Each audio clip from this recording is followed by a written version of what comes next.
नमस्कार, मैं भावना ठाकुर और आप देख रहे हैं कोहराम लाइव।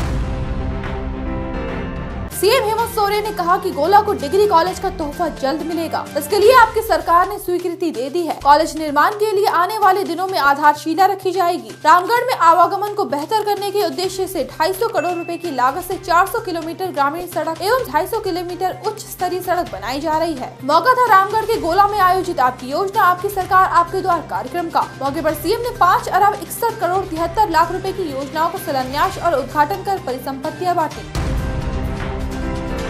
एएसआई मनोज कुमार को एसीबी ने घूस लेते रंगे हाथ दबोच लिया। एएसआई मनोज कुमार हजारीबाग के विष्णुगढ़ थाना में पोस्टेड है। उसे 6000 रुपए रिश्वत लेते धरा गया। उसके खिलाफ ललिता देवी ने एसीबी में लिखित शिकायत दर्ज कराई थी। दर्ज शिकायत में बताया गया कि एएसआई मनोज ने संदेही बद्री यादव के एक मामले को मैनेज करने के एवज में 10,000 रुपए की डिमांड की थी। बद्री और उसकी पत्नी ललिता देवी के लाख गिड़गिड़ाने पर भी एएसआई नहीं माना। पैसों के लिए दबाव डालने लगा। थक हार कर एसीबी से शिकायत की गई। एसीबी ने जांच में मामले को सही पाया। इसके बाद टीम गठित कर जाल बिछाया गया। 6000 रुपयों के साथ ललिता देवी को एएसआई के पास भेजा गया। जैसे ही एएसआई मनोज ने रिश्वत के पैसों को हाथ में लिया, वहां मौजूद एसीबी की टीम ने उसे दबोच दिया। घूसखोर एएसआई को गिरफ्तार कर जेल भेज दिया गया है।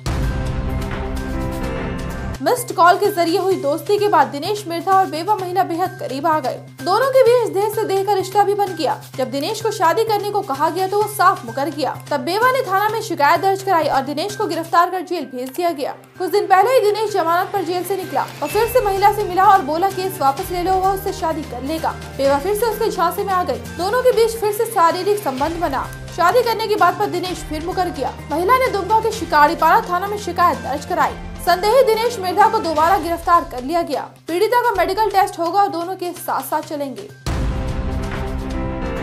गढ़वा के रंका के चुटिया में चमटोलिया गांव में हाथियों के झुंड ने कहर बरपाया। आज भोर में 3 से 4 बजे के करीब 10 हाथी गांव में घुस आए, जहां तहां तोड़फोड़ की और जमकर तबाही मचाई। हाथियों ने घर में सो रही एक महिला और उसकी बच्ची को कुचल डाला। मौके पर ही महिला ममता शर्मा की दर्दनाक मौत हो गई, जबकि बच्ची सपना शर्मा बेहद जख्मी है। बच्ची की हालत नाजुक है। तबाही मचाने के बाद हाथी जंगल की तरफ चले गए। इस वाक़े के बाद सैकड़ों ग्रामीण सड़क पर उतर आए। उन्होंने कई घंटों तक छत्तीसगढ़ और झारखंड को जोड़ने वाले NH 343 को जाम रखा। खबर पाकर पुलिस और वन विभाग की टीम मौके पर पहुंची। आश्वासन के बाद ग्रामीणों ने जाम हटाया। वन विभाग के अधिकारियों ने कहा कि जिन परिवारों को नुकसान हुआ है उन्हें सरकारी प्रावधान के तहत मुआवजा दिया जाएगा।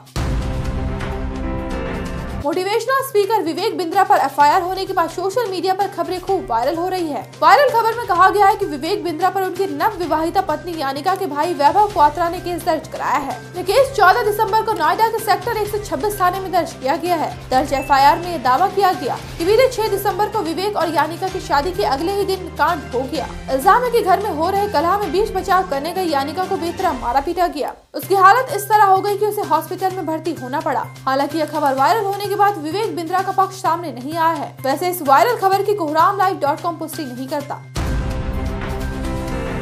इस साल वर्ल्ड कप में बांग्लादेश के खिलाफ खेलते समय चोटिल हुए दिग्गज क्रिकेटर हार्दिक पांड्या के अगले होने वाले मैचों में खेलने पर संशय बना हुआ है। अफगानिस्तान सीरीज से बाहर होने के बाद अब इंग्लैंड सीरीज में खेलने पर शंका है। अगर वो इंग्लैंड सीरीज में नहीं खेल पाए तो आईपीएल भी खेल पाएंगे या नहीं, यह भी स्पष्ट नहीं है। हार्दिक पांड्या गुजरात टाइटंस को छोड़ मुंबई इंडियंस में चले गए हैं। उन्हें कप्तान बनाया गया है। चोटिल पांड्या के अब तक ठीक ठाक होने की रिपोर्ट सामने नहीं आने से टीम इंडिया चिंतित है। टीम इंडिया उन्हें विश्व कप T20 में बेहतरीन मौका देने का मन बना रखी है। यह विश्व कप आईपीएल के बाद होना लगभग तय है। पांड्या खुद को ठीक ठाक करने में दिन रात जुटे हैं। वह इस कोशिश में है कि किसी तरह आईपीएल में मुंबई इंडियंस की उम्मीद पर खरा उतर सके।